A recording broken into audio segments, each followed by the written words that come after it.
¿Qué tal? Les saluda Ever Martínez de Aquaplantas MX TV.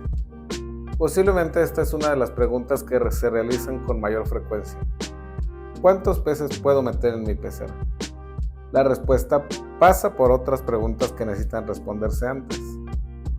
¿Qué quiero introducir en el acuario? ¿Cuánto crecen las especies que pienso adquirir? Es aquí que se tiene que hacer un acto de reflexión. ¿A qué me puedo comprometer? Muchas veces cuando un aficionado se acerca a comercios del ramo, puede formarse una idea equivocada de las capacidades reales de población de una urna. Pues ve que en espacios reducidos se albergan una gran cantidad de ejemplares. Tanto en el comercio como en la producción, es usual trabajar con acuarios sobrepoblados para rentabilizar la instalación. Pero hay que mencionar que esas poblaciones no son permanentes. Los ejemplares usualmente son juveniles y constantemente se están extrayendo ejemplares que se comercializan. Situación distinta a una instalación particular en donde los ejemplares van a pasar el resto de su ciclo vital en dicha instalación. Para muchos aficionados recién llegados, les puede parecer que los organismos acuáticos son formas de vida extremadamente delicadas, lo cual, pues de alguna manera es cierto, pero esta idea les hace pensar que es normal que existan muertes de ejemplares de manera regular. Los peces no viven días o semanas, los peces correctamente alojados viven meses y años, aún tratándose de especies de ciclo vital corto como poecílidos o betas, que normalmente no superan los 2 años de vida. Regresando al tema que nos ocupa, un volumen X tiene una capacidad de albergar una cantidad de carga biológica. Si esa capacidad es superada, en esa proporción el sistema será propenso a sufrir problemas. Los problemas se relacionan entre sí.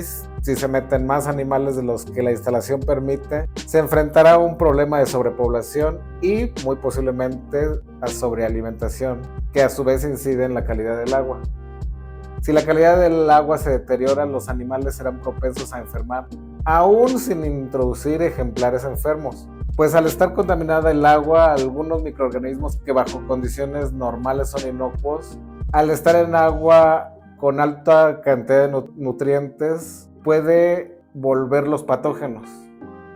También mencionar que aún sin aparecer enfermedades, la contaminación del agua por sobrepoblación puede ocasionar un repunte de nitritos. Este compuesto químico resulta muy peligroso, pues en concentraciones tan bajas como 0.3 miligramos por litro puede ocasionar la muerte masiva de ejemplares.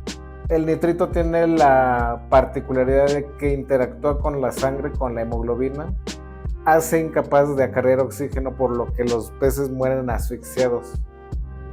Entrando en materia, primero se debe de determinar el volumen real de la instalación. Esto se obtiene multiplicando las 3 dimensiones en centímetros: largo, ancho, alto. El resultado de esta multiplicación es un volumen en centímetros cúbicos. Para obtener el volumen en litros es necesario dividir el resultado sobre 1000. Este resultado será el volumen total de la urna y bajo este número teórico basaremos los cálculos. Es cierto que el volumen real puede ser mucho menor, pues la urna no se llena en su totalidad hasta el borde y existen elementos que ocupan espacio dentro, como la calefacción, filtración, la decoración, el sustrato. El empleo del volumen total es válido para una instalación de agua dulce con una capa de sustrato de entre 5 a 7 centímetros de espesor. Una vez que se tenga el volumen total de la urna en litros, se tiene que hacer una lista de los candidatos a poblar. Es mejor tener pocas especies y aumentar el número de ejemplares a tener una sopa de pescado con un ejemplar de varias especies. Muchas especies son gregarias y solo expresarán sus conductas normales al vivir en grupo. Si una especie que está acostumbrada a vivir en grupo se le mantiene aislada, este ejemplar se encontrará constantemente sometido a estrés. Idealmente hacer una lista de las especies con que se quiere poblar el acuario, aunque hay que ser flexible, pues puede ser que del listado sea necesario tener 2 o 3 posibles sustitutos, porque hay veces que la disponibilidad de algunas especies puede no coincidir en el tiempo en que se va a poblar el acuario. Una vez definidas las especies, es necesario documentarse y saber que estas especies son compatibles entre sí y que tengan requerimientos ambientales similares. El principal dato es la talla máxima que desarrolle la especie. Este dato se multiplicará por la cantidad de ejemplares y así con cada especie empleada se sumará para definir la población de la urna. Recordar introducir pastadores de algas y alguna especie que consuma restos de alimento del fondo. De forma general se debe asignar 1 centímetro de pez adulto por litro de agua, considerando el volumen de la instalación, aunque hay algunas consideraciones con algunas especies. Por ejemplo, los ángeles o escalares se les debe de considerar 20 litros por ejemplar, en acuarios de por lo menos 80 litros.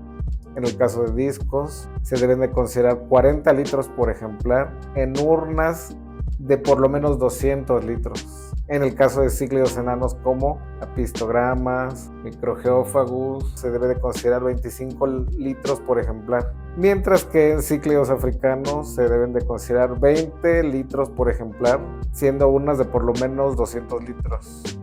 Como ejemplo teórico tenemos una urna de 1,20 de largo por 40 de ancho y 50 de altura, que nos da 240,000 centímetros cúbicos, que al dividirlo sobre 1000 nos da el volumen en litros, que son 240 litros. A esta urna vamos a añadirle 4 ejemplares de ángel, se ocupan 80 litros, 6 ejemplares de Otocinclus, se ocupan 24 litros, 2 ejemplares de Ramirezi, son 50 litros, y 14 ejemplares de Tetracobre, que nos dan 70 litros.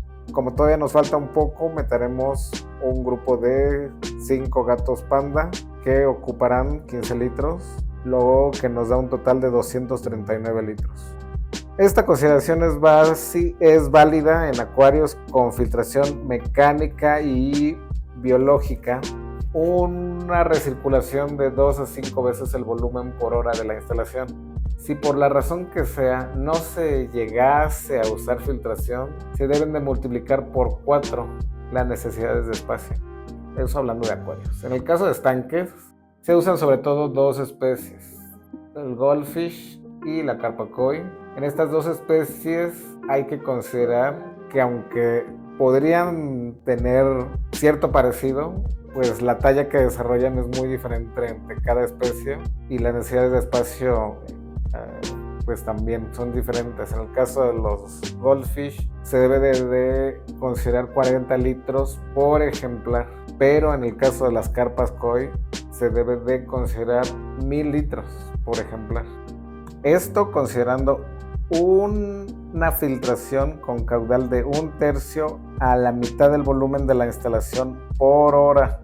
Si por la razón que sea no se quiere o puede usar un filtro, se debe de multiplicar por 4 la necesidad de espacios de estas 2 especies. Esto es para lograr transparencia total del agua. La razón número 1 de tener estanques turbios con agua que constantemente está verde es porque se ha sobrepasado la capacidad de población de la instalación y a veces se ha sobrepasado muchísimo. Caso de los acuarios marinos, la filtración debe de considerarse de 5 a 10 veces el volumen del sistema por hora y también considerar el uso de un espumador para evitar sobrecargar al filtro. En peces marinos, a diferencia de las especies de agua dulce, es casi una necesidad el no introducir más de un ejemplar por especie, y aún en especies no relacionadas, tener cuidado de que tengan el mismo patrón de coloración.